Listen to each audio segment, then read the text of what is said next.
Bismillahirrahmanirrahim.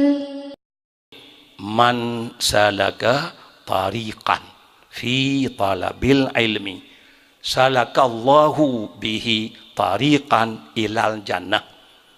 Barang segala gutim ja bak tabuh jalan untuk minta ilmu, sahalallah bak tabuh riwayat ge pemudah li Allah ke goknyan dengan sebab kekerjaannya jalan tamang syurga ke bang pemudah upanya dengan kita kena ilmu kita tengok kata taat ke Allah, kata ibadat ke Allah.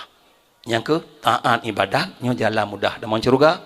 Kemudian tengok ana melintung tapu tanya wate tamang dalam syurga. Ya.